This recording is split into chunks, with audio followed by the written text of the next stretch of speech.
আয়, তুই আমার সাথে আয়। দাঁড়ান দাঁড়ান, কে আপনারা? এভাবে ভেতরে ঢুকে যাচ্ছেন কেন? চুপ, একদম চুপ, আর একটা কথা বলবি না। কি দাঁড়ান দাঁড়ান। হ্যাঁ, এটা তুমি সামলে নিও। হ্যাঁ ঠিক আছে, ওকে। এই নিন আপনার 7,000 টাকা। আর আজকের পর থেকে আমি আর আমার মেয়ে আপনার এখানে কাজ করব না। কি বানিয়ে দিয়েছেন আমার মেয়েকে? দিনরাত শুধু ও কাজ করেই যায়, ঠিক মতো খাওয়ার সময়টুকুও পায় না।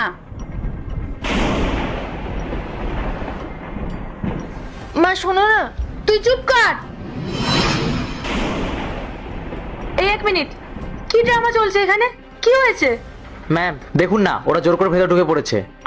ম্যাডাম, আপনি এমন নাটক করছেন যে আপনারা কিছুই জানেন না। আপনারা দুজন মিলেই না এই সবটা করেছেন।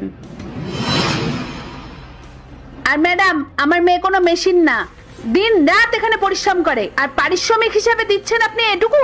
এই টাকায় কোনোদিনও সংসার চলে?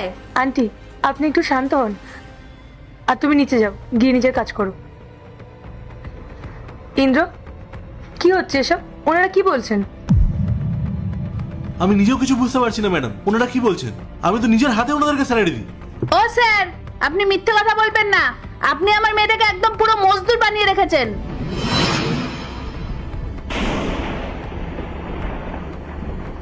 ইন্দ্র, এসব কি হচ্ছে? কি বলছেন ওনারা? ম্যাম, আপনি আমাকে বারবার জিজ্ঞেস করছেন কেন? ওরা যাই বলছে সব মিথ্যা কথা। ম্যাডাম, আপনি আর কোনো এমপ্লয়িকে দেখেছেন আমার নামে আপনার কাছে এসে কমপ্লেন করতে? আমি ম্যাডাম এমনি খুব সৎ, আমি নিজের হাতে সবাইকে স্যালারি দিই। আচ্ছা, আপনারা কত স্যালারি পান? ম্যাম, এইসব ওদেরকে জিজ্ঞেস করার কি দরকার? আপনি যেটা ডিসাইড করেছেন ওরা ওই স্যালারিটাই পায়।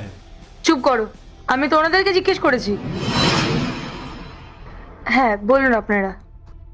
ম্যাম, আমি 7,000 পাই, আর আমার মা 5,000 টাকা। এই, তুই মিথ্যা কথা কেন বলছিস? আমি কেন মিথ্যে বলবো ম্যাম? আমাকে এই মাইনেই দেওয়া হয়। ম্যাম, ওরা আমার নামে মিথ্যা কথা রটাচ্ছে। আমি নিজেই বুঝতে পারছি না যে ওরা এরকম কেন করছে। হ্যাঁ, এবার বুঝতে পেরেছি। ম্যাম, ওরা না গরিব মানুষ, কোনোদিনও তো উচ্চ পদে আসতে পারবে না, তাই জন্য এইসব নাটক করে আমাকে এই পদ থেকে সরিয়ে আমার জায়গায় নিতে চাইছে। ম্যাম, আমি আপনাকে বলছি, আপনি ওদের কোনো কথা শুনবেন না, ওদেরকে এক্ষুনি এখান থেকে বার করে দিন। স্যার, আপনি আর কত মিথ্যে কথা বলবেন? আপনি আমাদের হাতে যে টাকাটা তুলে দেন, আমি সেই টাকাটার কথাই বলছি। আপনি ম্যাডামের সামনে দাঁড়িয়ে নির্লজ্জের মতো মিথ্যে কথা বলছেন। সাহস থাকলে না সত্যিটা বলুন। আমার মেয়ে পার্ট 2 দেখতে সাবস্ক্রাইব করো ভেলকু 78M।